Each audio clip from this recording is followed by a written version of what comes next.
Good evening, sir. Good evening, ma'am. Good evening. I'm Dr. Nikhil. Today, the topic of journal club presentation.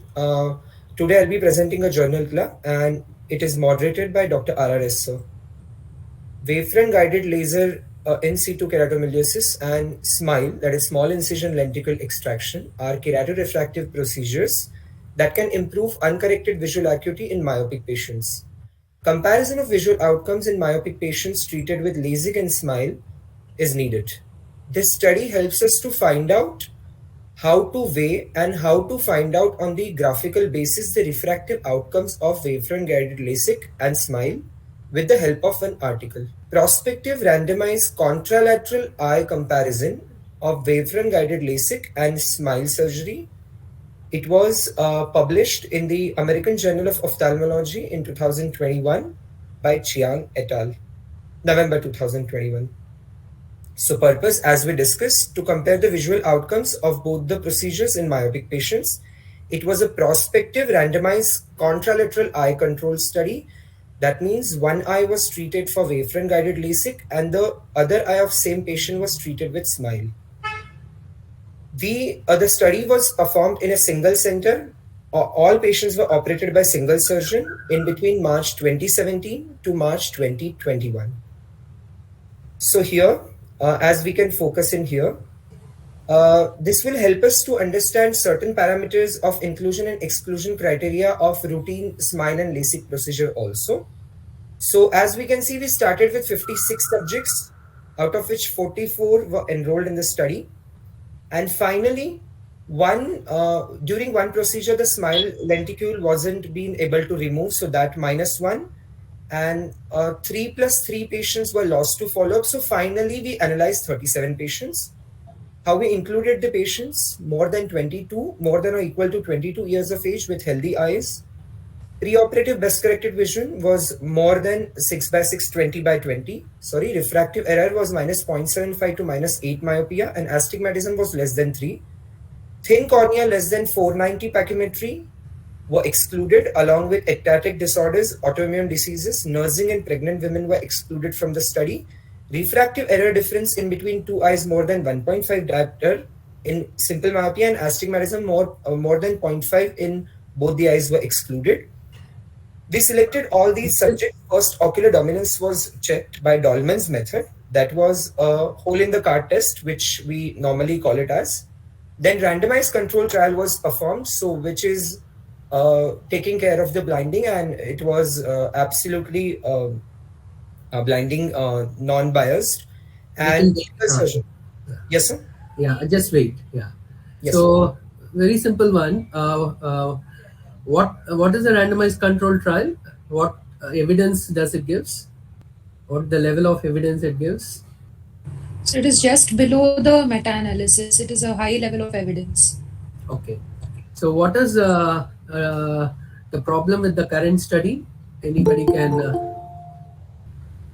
It's a treatment which they were looking at refractive surgery. One eye getting one type of treatment, other eye getting different type of treatment. So what are the difficulties of analyzing such studies? Most patients will have a same kind of procedure done in both eyes. So the binocular effect of what the patient actually receives will not be reflected in the study. Yeah, good. Yeah. So the objective measurements can be better, but whereas the subjective part of it is going to. So coming to that, they have answered with the dominance. They use the dominance, ocular dominance. So anyone like Divya, can you tell me how is ocular dominance measured? Not sure, sir. Okay. So to know the dominant eye, usually we keep a thumb. I mean, that is I don't know the method, but we keep a thumb in front of the eye and close each eye, and in which eye we can see on the right side, that is the dominant eye. But another quantitative method, I'm not sure, sir. Because in the refractive surgeries and refractive cataract surgeries, we need to know which is the dominant eye, which is non-dominant eye if you are planning for micromonovision corrections or for anything, because everything depends on, like if a patient has a poor outcome in a dominant eye, he will be the most complaining patient compared to those with non-dominant eye. Unfortunately, we don't do it. I think we should have it as a protocol to document it for all these procedures. How do you measure? What types of tests? No, sure, sir. Yeah. There are many subjective and objective methods of testing dominance. Subjective method, the first one is a Miles test, wherein you ask the patient to stretch out his hands, both the hands, and make an opening in between them, and till the time he focuses on an object, and then close either eye and see which eye was focusing on the object. The second one is quotas test, wherein, as Divya said, that you align the thumb to a distant linear object and then close either eye and see which eye was focusing. And the third one is the Dolman method, wherein the patient is given a pinhole in front of him and asked to focus on an object with both the eyes through the pinhole, and the pinhole is then brought closer and closer to the face to see which eye was focusing through the pinhole. And an objective test to see the dominance is the near vision test, wherein you keep a pen or a point of fixation and you keep bringing it closer and closer to the near point of accommodation. Usually the non-dominant eye deviates outwards, wherein the dominant eye keeps focusing on an object. Okay. Any other method? Using less lenses? Fogging we can do, and lens fogging test. Yeah. What is done there? I'm not sure that I know that. The dominant eye appears blurred when a plus lens is put. So, dominant eye will see more blurring when compared to the other eye when a plus lens is put. Yeah. What plus lens you will use? Plus 2.5. Okay. They use plus 1.5 lens. Okay. So how many of you read the paper?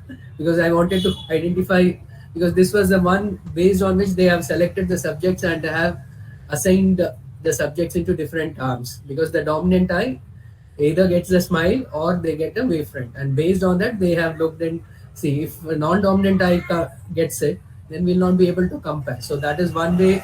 Instead, even though they are not doing a bilateral ones, this was one way closer to for giving a better results to different types of treatments.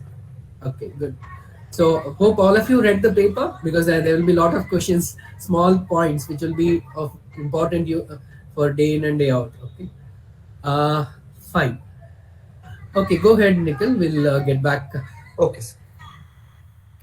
Preoperative evaluation, detailed history and examination was taken. Uncorrected distance visual acuity and cycloplegic refractions using the ETDRS charts. 5% and 25% best corrected contrast visual acuity. Then slit lamp examination, dilated fundus examination, infrared pupillometry under photopic and scotopic conditions. Corneal tomography was done using pentacam, and wavefront aberrometry was done using eye design in this particular model by Johnson & Johnson, which calculates the all aberrations, including higher aberrations, which are comma, trefoil, and spherical aberrations being the commonest. Little about wavefront aberrometry. Basically, these are the three diagrams which can basically define little bit about the wavefronts. When rays are incident in the eye, they get reflected back from retina and they give us a specific pattern of a wavefront. The reflected wave will give us the wavefront pattern, which will be regular or irregular and which will have a characteristic shapes.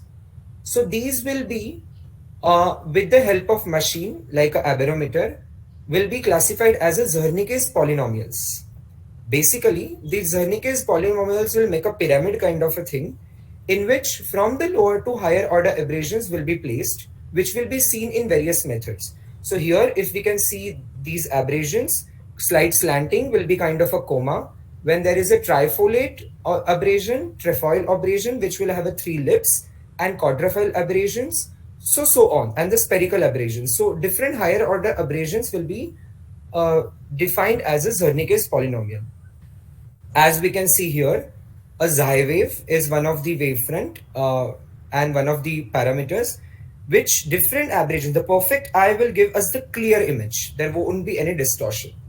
Different aberrations will give us a different retinal images, which is of course simulated by retina as the wavefront comes back there. So these are the different images we get from the uh, various aberrations present in the eye, internal and external aberrations, and machine calculates this and give us the final value.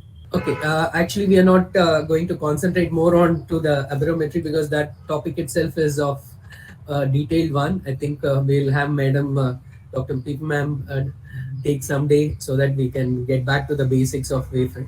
So simple question. So what kind of laser treatment we do in SN? Wavefront optimized. Wavefront? Optimized. Okay. So what is wavefront?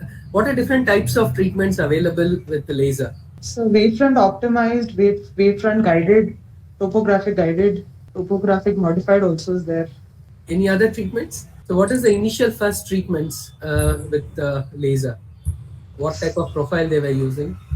So like the conventional is done only with the wavefront customized is where we use refractive error plus keratometry reading. And further, wavefront optimized is where we use refractive error plus keratometry reading, and further can be with topography guided and sometimes we can use this veracity of the cornea custom Q also. Wavefront aberrometry based, it's not the keratometry alone, it is the aberrometry data is being used. So there is other ones. There are different other modes which we have also used. What is FCAT? So we had a broad beam laser is the one which started first. Then came all the other ones. Okay. So anybody have a knowledge of custom Q guided treatments? So it's a Q based treatments. What is the current latest treatment available with wavefront? With wavefront. It has all. What is it? Anyone have a idea about it? Using artificial intelligence, everything they have used and they have come out. It's still in clinical trials, but the initial results are out of it. I have discussed this in the topography and tomography class with various devices we have. So there is a special device which they use, which is called a hybrid device, which uses. Can anyone tell what device is it? It is again from Wavelight from Alcon.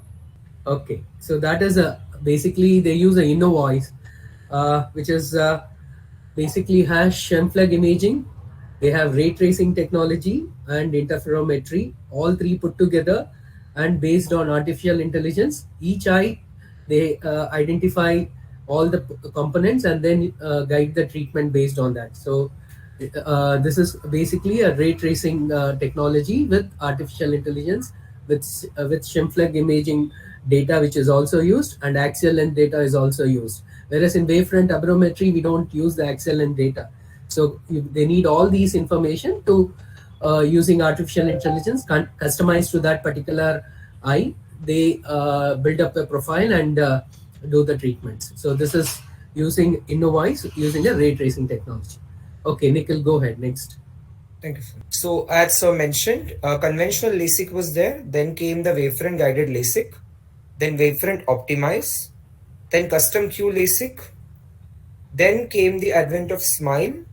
And now the custom LASIKs, which are topography guided LASIKs, different custom LASIKs. These we use. So out of which 3 are the customized ones in with wavefront guided, custom Q and the custom LASIKs. Wavefront guided LASIK, 3 important parameters and a definition corrects both the pre-existing and induced lower and higher order aberrations.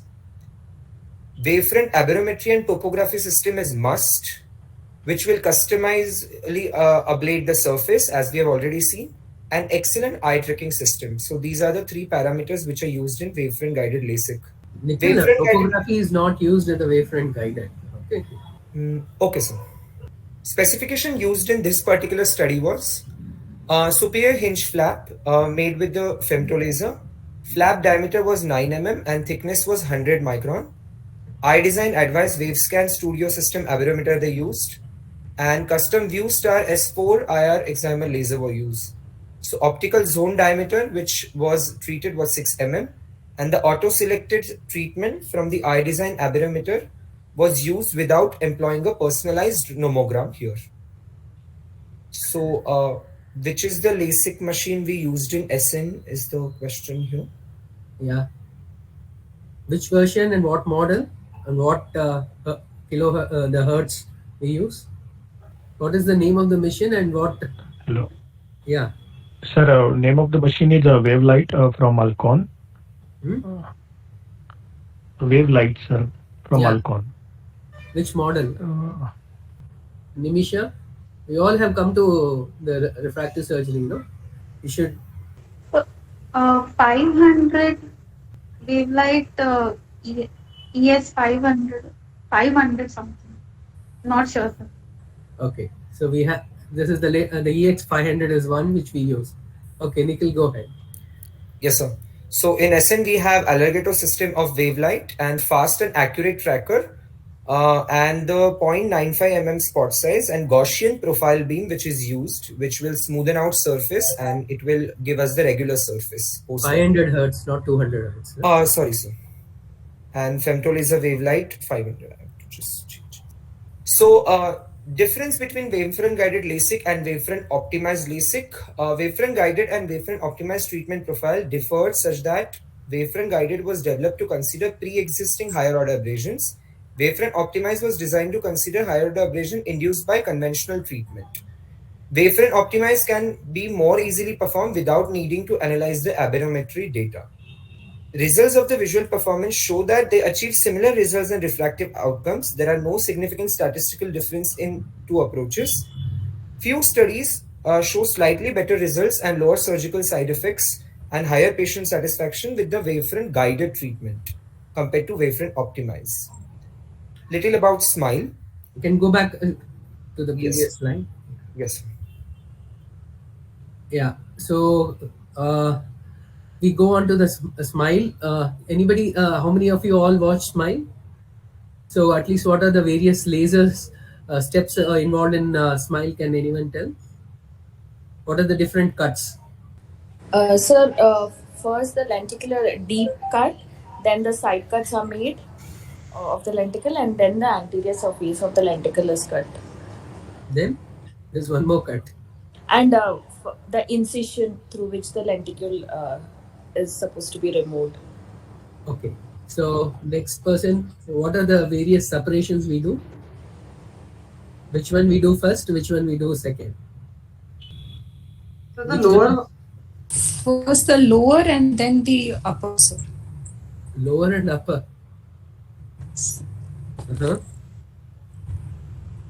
So that means you have not seen or not gone through the videos. So it's always the superior first and then the inferior one. So what happens if you separate the inferior? You'll not be able to separate it gets adherent to the cap and then it's difficult to. So we need some kind of attachments or hinges to hold. Then only we can do the separation. Okay, go ahead.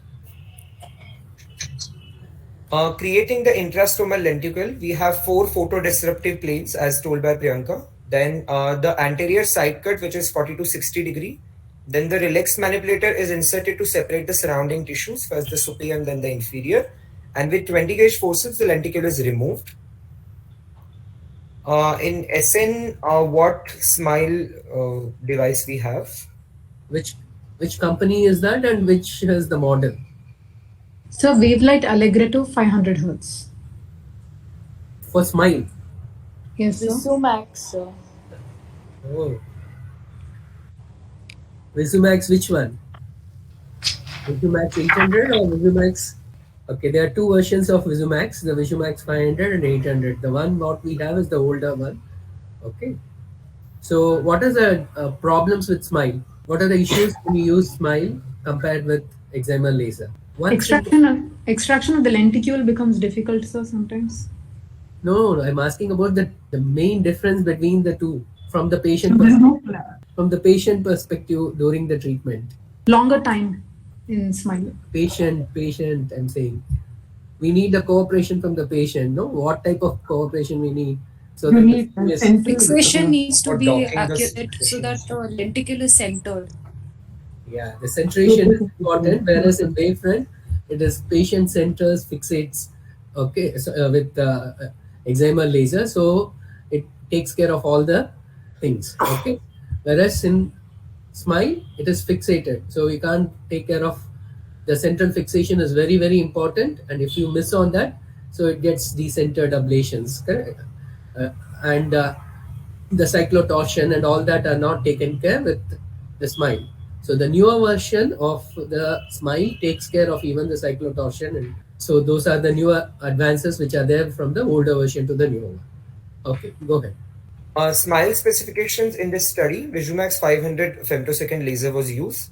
3x3 or 4x4, 4.4x4.4 spot spacing, and pulse energy was 130 to 160 nanojoules. Cap thickness was defaulted to 120, and intended cap diameter was 7.5. Diameter of refractive lenticule was 6 mm in the compound myopic astigmatism, and in simple myopic astigmatism it was 6.5. A superior incision 4 mm in the length was created with femtosecond, and stromal lenticule was removed. Postoperative, uncorrected distance visual acuity manifested refraction, low contrast visual acuity, wavefront aberrometry, slit lamp examination, and higher order abrasion calculations were performed in each visits. Day 1, week 1, 1 month, 3 months, 6 months, and 1 year were the follow-up period. The main outcome measure of this study was uncorrected distance visual acuity at the 12-month post-operative visit. So, statistical analysis, 34 participants were sufficient to confirm the non-inferiority of one procedure over the other. Secondary outcome measures included predictability, defined as percentage of eyes of intended correction, safety, defined as loss of lines in corrected distance visual acuity, changes in higher order abrasions, and changes in best corrected low contrast visual acuity. Statistical analysis was performed in the Excel software and Prism software, where appropriate X-2 analysis was performed to compare proportions. Two-way analysis of variance was used to compare the groups, and two-sided t-tests were performed with Homsey-Dark corrections for multiple comparisons. Since multiple comparisons were there, the Homsey-Dark corrections and the ANOVA, as in the analysis of variance, were used to compare these individuals. Comparisons was considered significant if p-value was less than 0.05. So 95% confidence interval in the normal Bell's curve, which is within the 2 standard deviation on either side, was considered to be the normal, and rest were considered to be the abnormal. Okay, so anyone has read any refractive surgery outcome papers, and what are the various graphs that are used in the for representing the results, outcome results? What are the various graphs that are used for reporting the outcomes of any refractive surgery? Anyone have read? Even this paper has talked about all the graphs. So have you gone through these graphs? Unless until you know what graphs are being used for showing the results of the or outcomes of the surgery, how will you compare? So, like predictive accuracy, generally that linear regression analysis, we have to use spot map against the 3 regular, like if we have a central line for emetropia or 0.5 either way, above or below, and then we plot it like a spot map for the predictive accuracy of the refractive errors. That is like standard for usually predictive accuracy to analyze. Not correct. Okay. So I think since you have not read, we'll go ahead. No problem. Nikhil, you can go ahead with the basics, and then we'll come back with the results.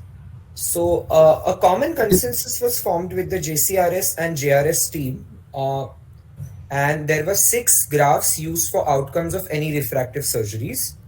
In the 6 graphs, the different graphs had different definitions and the meaning to find out the exact visual outcomes, with all the pros and cons were considered, and final 6 graphs were defined. So first graph was uncorrected distance visual acuity. It's no more a BCVA, or other words are used in the Journal of Clinical and Refractive Surgery or other journal of refractive surgeries also. It's an uncorrected distance visual acuity is the term used now.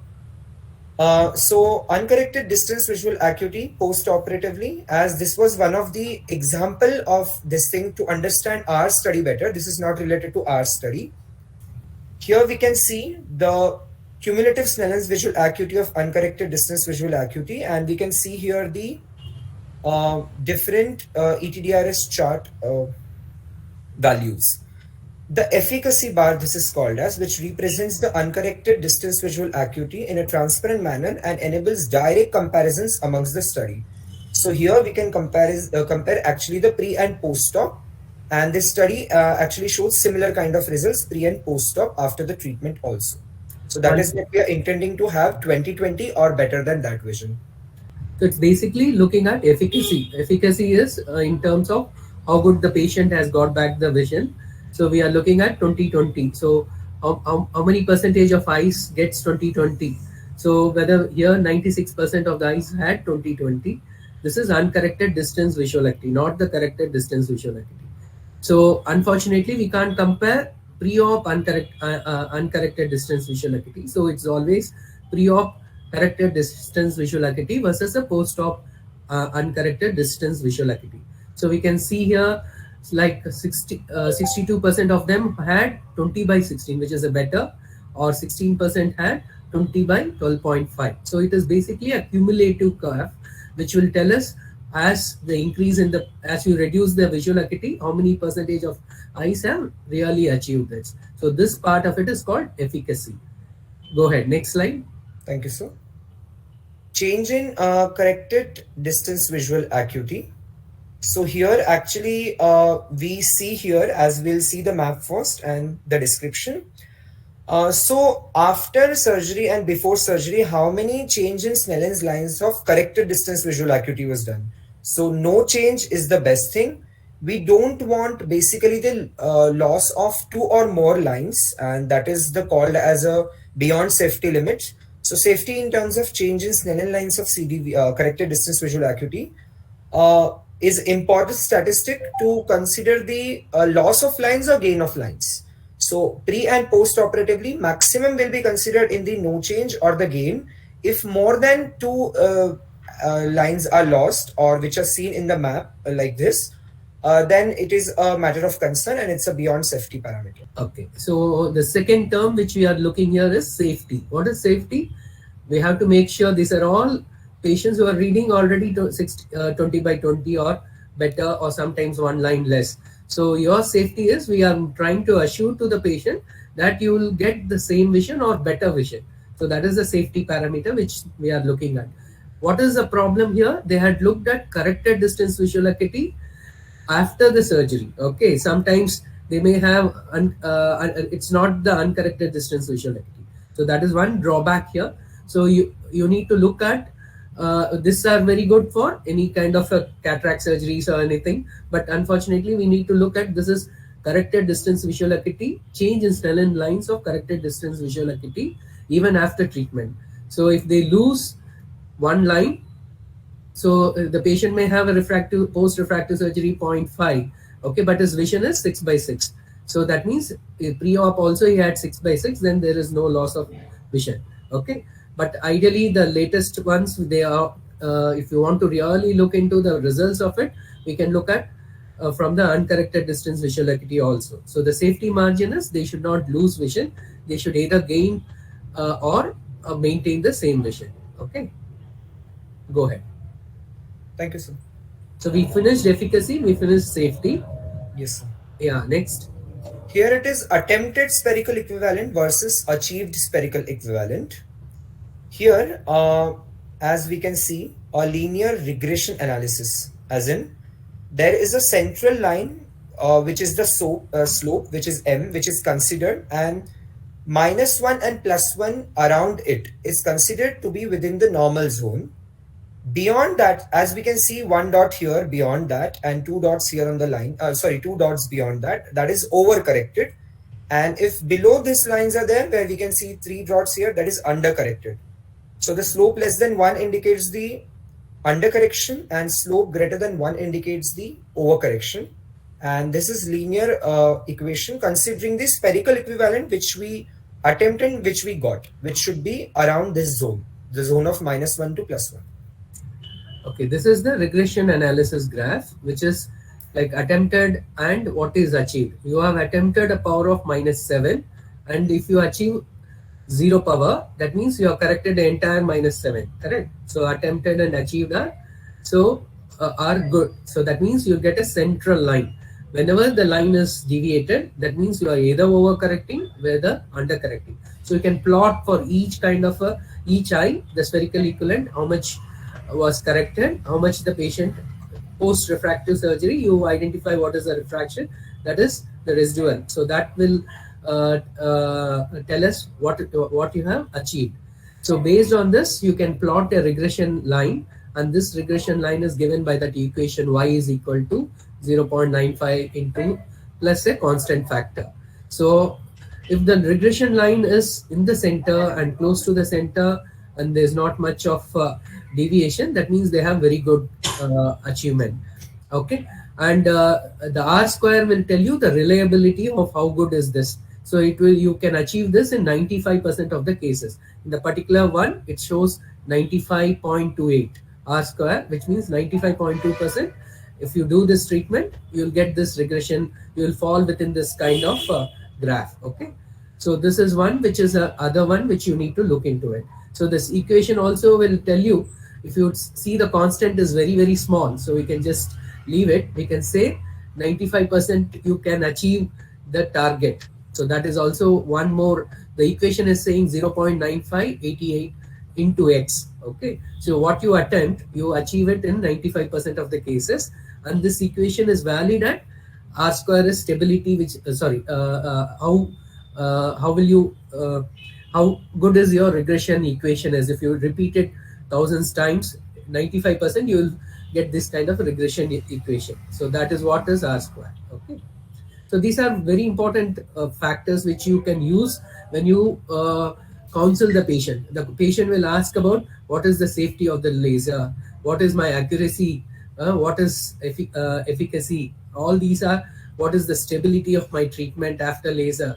How do you talk to the patient? You have these figures. Based on these figures, what you have done with your data, you should be able to talk, or from the published data, you should be able to give that data to the patient. Okay, go ahead, next one.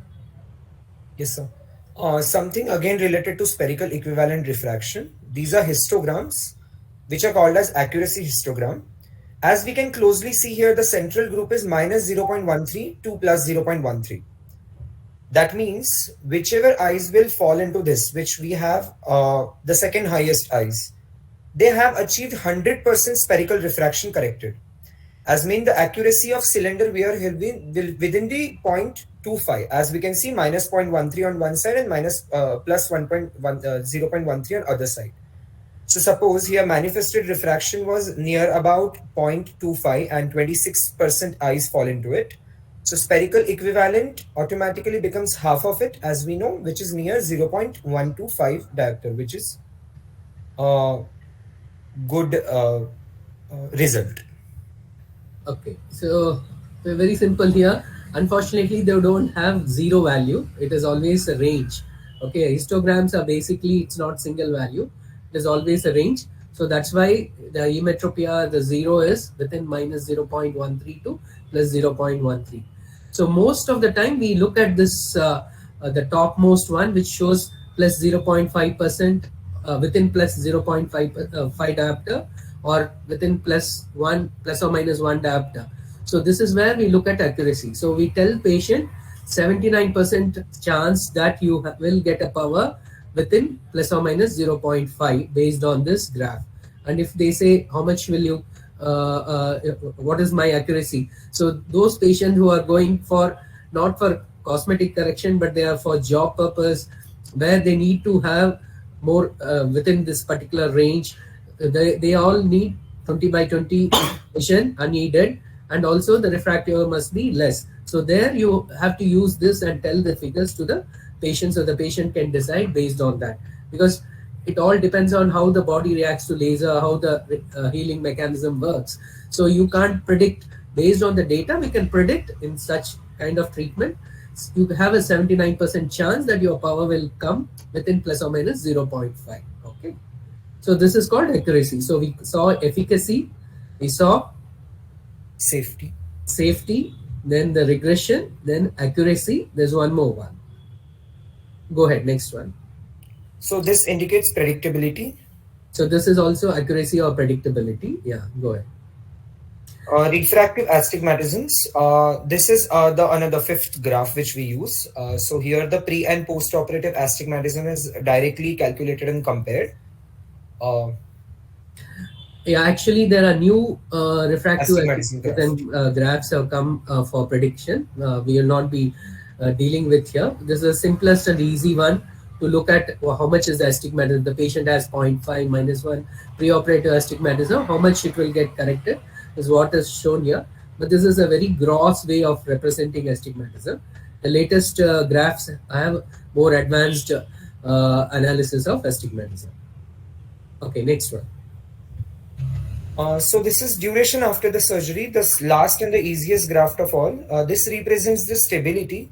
Here, the x-axis which we can see is the time scale, which allows us instant and direct visual impression of the refractive stability. So comparing this, the spherical equivalent, we can actually see from here, from 1 to 24 months, that's up to 2 years, how much has been the change in diffraction and how much stability was there in the post-op refraction, which we had got immediately on the immediate post-op period. So if two surgeries are to be compared here, as we'll be seeing in our studies, then there will be two maps simultaneously, and we can actually compare the change in refraction in those particular cases, defining the stability. Okay, so if you have seen this is again very important for the patient. Most of the patient will ask, so when will I get the power changes, when it will happen, will it be stable, how long it will be stable?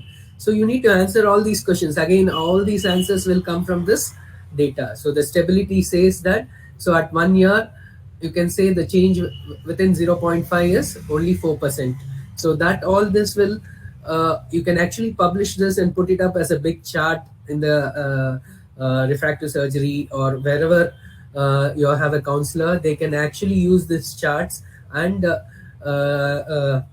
give counseling. Okay, so at least you should know your data to know how much the stability is, how is the accuracy, how is the safety of our treatments for various procedures. So that's why I thought we spend little time, because the next few slides are basically discussing on the outcomes based on these graphs. Nikhil, go ahead. Yeah, so the results upon the preoperative characteristics, whatever the sphere and the cylinder value we had, along with the higher order abrasions, preoperative patient characteristics showed no clinical significant differences between Wavefront guided LASIK and SMILE cohorts. As we can see, p-value is all about 0.05. So that directly defines the insignificance of these two parameters.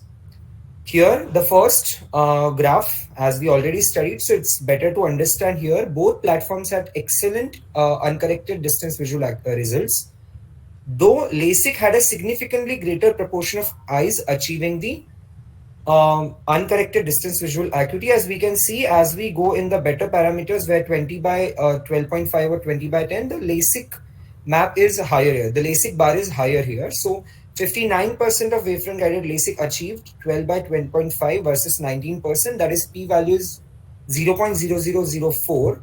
That is directly clinically significant value. Second, change in Snellen's line. So here we were seeing the safety. So here, as we can see, the gain, actually no change is really good and gain is better than that. So we can see actually 57% of LASIK eyes gained one or more lines of uncorrect distance visual acuity compared to the SMILE. So that was a significant. And only 6 SMILEs have lost 2 lines in uncorrected distance visual acuity compared to the 2 LASIK eyes. But that was not statistically significant. That was not statistically significant, yes. Here we can see post-operative refractive characteristic. In this big chart, what we are supposed to focus here are these 3 important points. There was no difference with mean spherical error and mean spherical equivalent between the LASIK and SMILE procedure for pre-operative and all post-operative visits. So these are the post-operative visit at 1st month, 3rd month, 6th month and 12 months.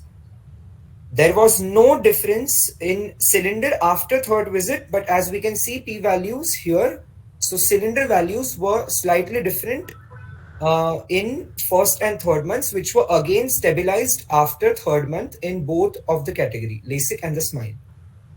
At the pre-operative, as we have already seen, and all post-operative visits, there was no significant difference in the higher order abrasions in two treatment groups. No difference was seen here. The histogram, which we were talking about, accuracy histogram, spherical equivalent refraction, as we can see, maximum fall within these ranges. So no difference was detected that achieved emmetropia with plus or minus 0.25 to plus or minus 0.50.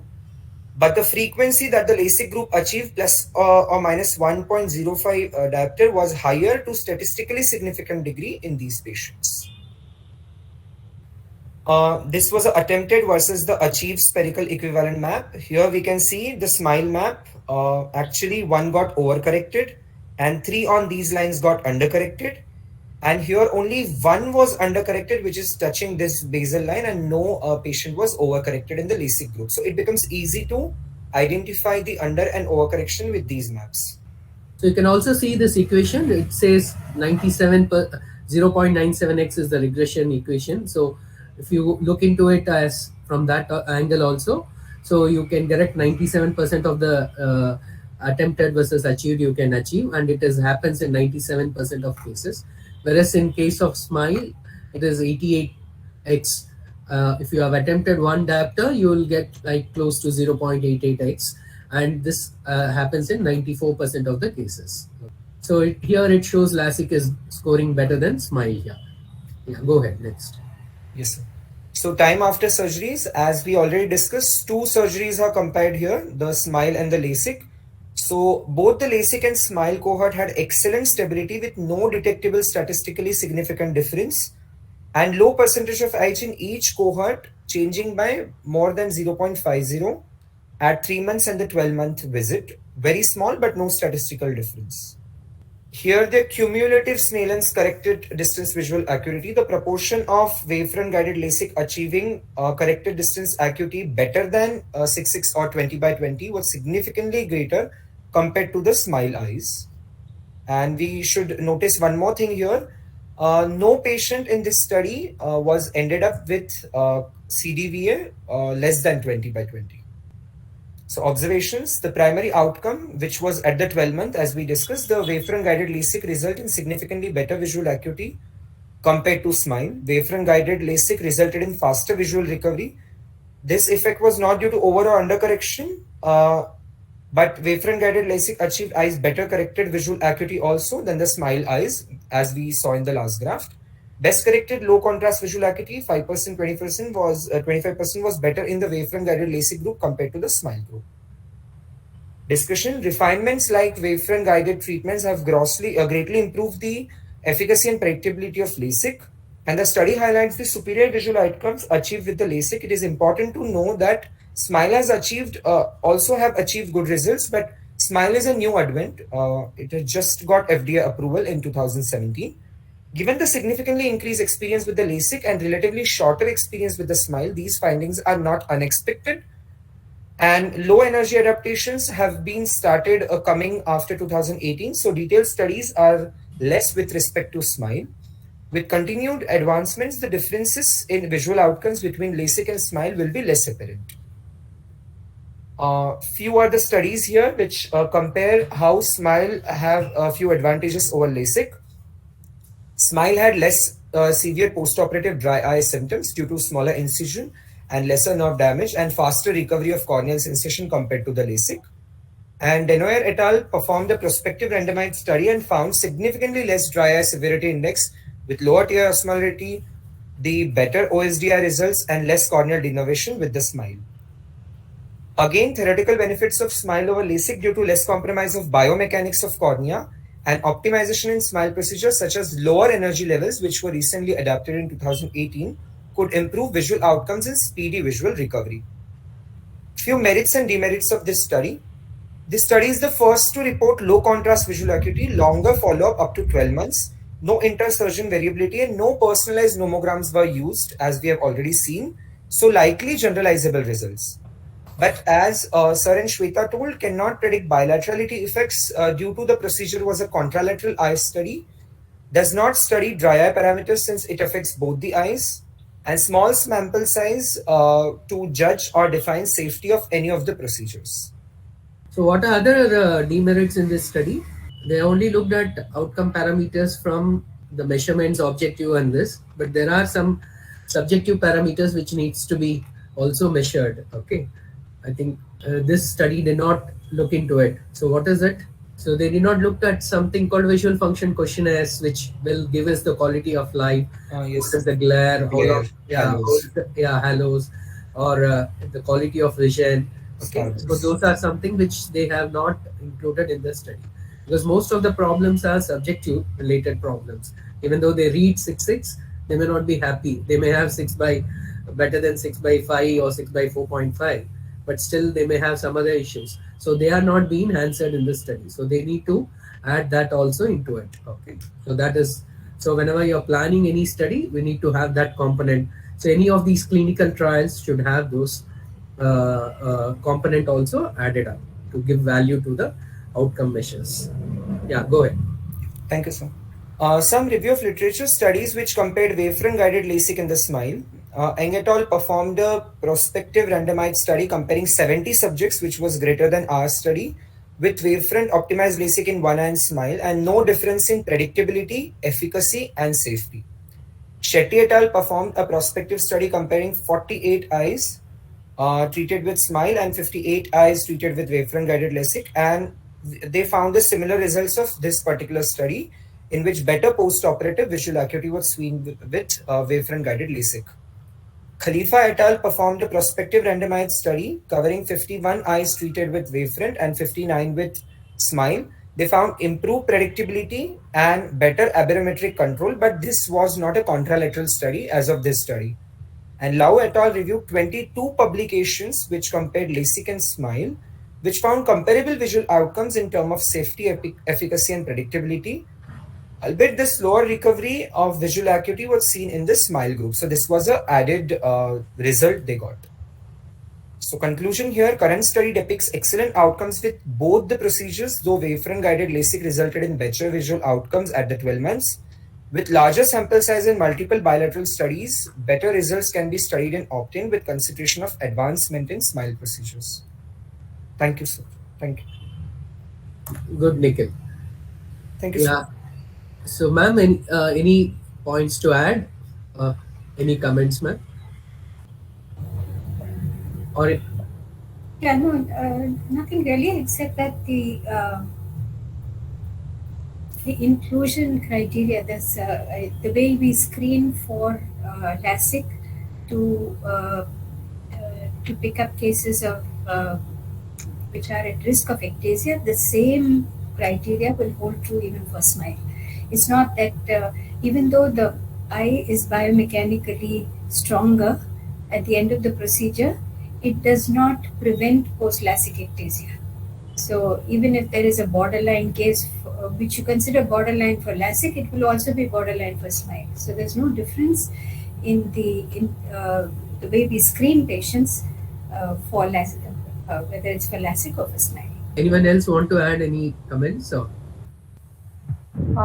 Nikhil, Yes, ma'am. you Yes, ma'am. you had put up a slide about Wavefront optimized versus Wavefront guided, Yes, ma'am. right? In which you said that in Wavefront guided treatment, all the existing aberrations of the eye are taken care of. On the other hand, in Wavefront optimized treatment, the induced aberrations because of the laser are taken care of. Have I quoted you correctly? Yes, ma'am. Yeah. So what exactly do you mean by that? Yes, ma'am. Wavefront optimized LASIK, it can be done with the procedure, whichever at the time of procedure, it will act at that time without having the pre-aberrometric, as in the pre-op aberrometric data. I'm not asking you for a grammatical explanation, which is self-implied. Okay. How does this procedure do it? What do you understand out of it? How does this happen? I mean, is there any special software or is there any transfer of data which happens that the Wavefront optimized mitigates inherent aberrations created by the laser, or how does it actually work? Because in Wavefront guided, I'm sure you know that there is transferred data about pre-existing or pre-measured aberrometry which the Yes, treatment incorporates. That part is clear. Am I correct? So Yes, on the other hand, in Wavefront optimized treatment, what is the induced aberration because of myopic excimer laser, and how is it tackled in a wavefront optimized treatment? I think it is very important that you understand this, because like Sudhir rightly pointed out, that is the maximum treatment that we usually advise and do for our patients. Anybody else? If you want to answer, you can proceed, Nikhil. I'm not sure, ma'am. I can try the flying spot mechanism which is used and which creates the regular smooth surface with the Gaussian beam profile here. So it gives us the regular surface which will cover the... I'm not sure. Anybody else? What is the aberration what is the profile change that you create in myopic LASIK? What's the normal profile of the cornea? Aspheric and prolate. Yeah, prolate and aspheric. Okay, that's a very succinct answer. Who said that? Nimisha. Huh? Yes, sir. So Yes. it is aspheric and prolate. What do you mean by these two terms? I'll just take a minute, Sudhir, here, because I want them to understand this properly, because this forms the basis of most other refractive classes that they may have in the future. Yeah, so, that's why we wanted to cover all the basics. So, yeah. So what do you mean by those two statements, Nimisha? Prolate and aspheric. What is prolate? Ma'am, prolate means, ma'am, it is steeper on the center and flatter as the periphery, ma'am. Excellent. And what is aspheric? What is spheric? Ma'am, it's You're right, just go ahead. Say whatever same diameter from the base. Diameter or? Ma'am, spheric will be 1 radius of curvature. Correct. So basically, if you assume the cornea to be part of a sphere, as you assume any other lens to be, then that sphere has a radius, right? So that radius, if it is consistent throughout the lens, then it is a spheric lens. On the other hand, if you have something like the cornea which is steeper and progressively becomes flatter in the periphery, if you measure the radius of curvature in the center, it will be different. If you keep going to the periphery, it will keep on becoming different. The center being the shortest radius of curvature and the periphery being the longest. So since the sphericity changes from center to periphery, it becomes an aspheric lens, the cornea. So what does, now you go back and tell me, what do we do in myopic laser? What do we do to the center of the cornea? Do we steepen it? Ma'am, we flatten it? We flatten the cornea. Yeah, so flattening of the cornea is a surrogate means by which we reduce the refractive error. Okay, so which means that the inherent prolate shape of the cornea gets altered, right? The sphericity of the cornea, the inherent prolate shape of the cornea becomes less prolate. You don't make it oblate, but you make it less prolate. And that is what induces most of the aberrations after myopic LASIK. So how does Wavefront optimized treatment help to counter it? So when the cornea suddenly becomes like a tabletop, you induce aberrations. But you have to do that to correct the refractive error. So how does Wavefront optimized treatment counter that? And it applies the extra laser pulse to the peripheral cornea. Yes, Karan? Ma'am, it applies extra pulse laser to the peripheral cornea to diminish the induction of spherical aberration. Peripheral cornea is fine, but what can you do to mitigate a sharp transition from the flat area of the cornea to the peripheral normal cornea? You can make the transition gradual or smoother, right? So instead of making the central cornea flat and leaving the peripheral cornea as it is, which reverses the prolate shape and which induces the aberration, you cannot not do this entirely, because then you won't be doing the treatment at all. But you could do it gradually, that the change happens in a gradual fashion from center to periphery. So that is what the Wavefront optimized treatment attempts to do. In earlier days with the broad beam laser, this facility was not there. So we used to actually manually create multiple zones so that the center portion gets the full treatment, the mid periphery gets 75% of the treatment, and the extreme periphery within the optic zone gets 50% of the treatment, so that there is a gradual transition of this change in prolateness, so that the induced aberrations are lesser. But fortunately, with newer software, when the wavelight machine came, we have this incorporated in the system itself, where the aberrations induced by the laser because of the central flattening are lesser, because the change is transient. So there is no extra information which is being fed. There is no extra treatment that is done. The software programs it in such a way that the flatness is graded towards the periphery to reduce the induced aberration. So now I hope you understand what you say when The pre-existing aberration of the eye are taken care of by the wavefront guided treatment, whereas the aberrations induced by the procedure are taken care of by the wavefront optimized treatment, which does a slow transition from center to periphery. Okay. Okay, thank you, Sudhir. Thank you, ma'am.